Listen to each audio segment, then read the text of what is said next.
Hello friends, आज मैं आपके साथ कॉमर्स का एक और टॉपिक लेके आया हूँ और टॉपिक का नाम है क्रिटिसिज्म ऑफ पब्लिक एंटरप्राइजेस। जो पब्लिक एंटरप्राइजेस हैं उनकी क्रिटिसिज्म या बुराइयां क्या हैं वो डिस्कस करेंगे। इससे पिछली वीडियो में मैंने बताया था पब्लिक एंटरप्राइजेस क्या होती है, उसके मेरिट्स वगैरह इंपॉर्टेंस वगैरह वो डिस्कस की थी। उसके भी लिंक्स आपको डिस्क्रिप्शन में मिल जाएंगे। Public enterprises are opposed on account of weaknesses in their organisation and working. Public enterprises को अपोज किया जाता है, उनकी बुराई की जाती है क्योंकि उनमें वीकनेसेस बहुत ज्यादा है और उनकी वर्किंग इतनी अच्छी नहीं मानी जाती। These enterprises are these enterprises generally suffer from the following problems. तो पहली प्रॉब्लम क्या है? Delay in completion. कोई भी प्रोजेक्ट शुरू कर देते हैं, भाई खत्म ही नहीं होने पे आता वो, ठीक है।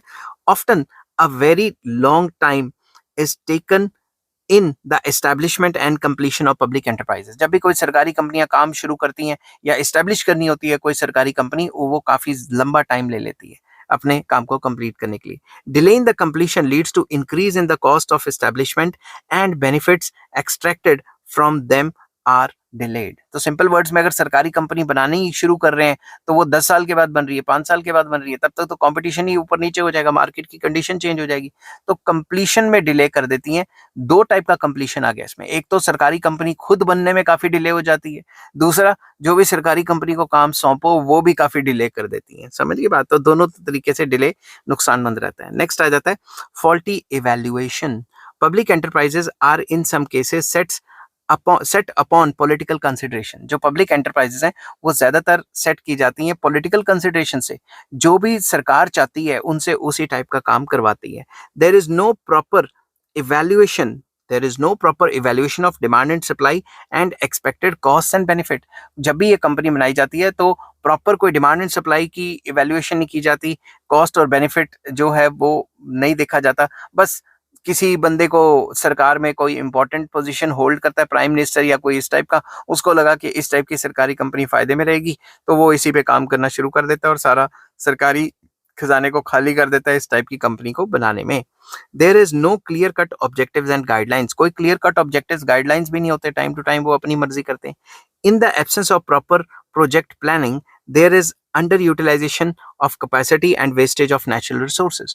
तो नेशनल रिसोर्सेज जो हैं उनकी भी वेस्टेज हो जाती है और पैसा भी खराब हो जाता है। तो सिंपल वर्ड्स में इस पॉइंट में था कि इवैल्यूएशन नहीं कर पाते, क्या बनाना है कैसे बनाना है। समझ की बात? नेक्स्ट पॉइंट आ जाता है हैवी ओवरहेड costs.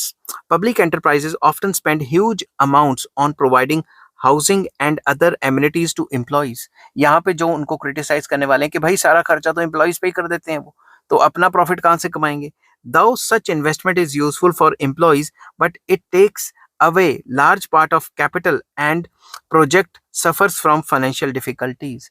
तो अगर ज्यादातर पैसा जो वर्कर्स हैं उनकी वेलफेयर के ऊपर खर्च कर दिया जाएगा तो जब उस पब्लिक सेक्टर अंडरटेकिंग को पैसा चाहिए या फिर फास्ट काम करना है तो वो कहां से लाएगी पैसे। समझ की बात?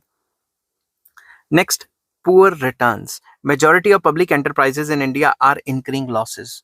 ज्यादातर क्या, तकरीबन 95% जो सरकारी कंपनियां वो लॉस पे ही चलती हैं क्योंकि मेन मकसद प्रॉफिट कमाना नहीं होता। In some of them the profits earned do not yield a reasonable return on huge investment। और बाकी जो प्रॉफिट पे है भी वो भी उतना प्रॉफिट नहीं कमा रही जितना प्रॉफिट उनको, जितना पैसा इन्वेस्ट किया है उसके हिसाब से जो प्रॉफिट कमाना चाहिए वो भी नहीं हो पा रहा।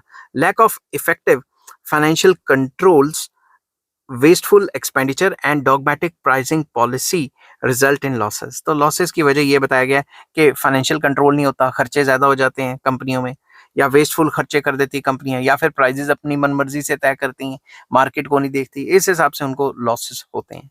नेक्स्ट आ जाता है इनएफिशिएंट मैनेजमेंट।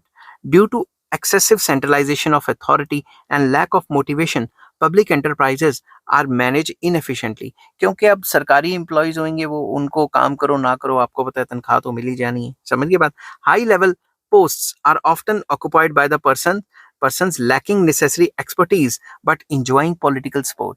तो पब्लिक सेक्टर अंडरटेकिंग्स में जो हाई ऑफिशियल्स होते हैं वो उन्हीं को बनाया जाता है जो रूलिंग पार्टी के बंदे होते हैं। उससे क्या होता है, उनको पता पुता तो कुछ नहीं होता, उल्टा वो टांग फंसाते रहते हैं, नोक झोंक करते रहते हैं और फ्री की तनख्वाह खाते रहते हैं। तो इनएफिशिएंट मैनेजमेंट होती है, ठीक है। नेक्स्ट, पॉलिटिकल इंटरफेरेंस, ये तो अभी मैंने बताया। There is a frequent interference from the politicians and civil servants in the working of public enterprises. Day to day interference करते हैं, ऐसा करो वैसा करो वैसा करो, जैसे प्राइवेट कंपनी को छूट होती है अपने हिसाब से काम करने की, वैसा नहीं हो पाता।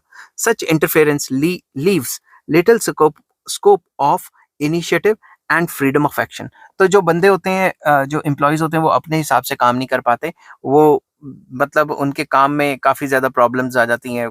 पॉलिटिशियन कह रहा है ऐसा करो, दूसरा कह रहा है मुझे ऐसा चाहिए वैसा चाहिए।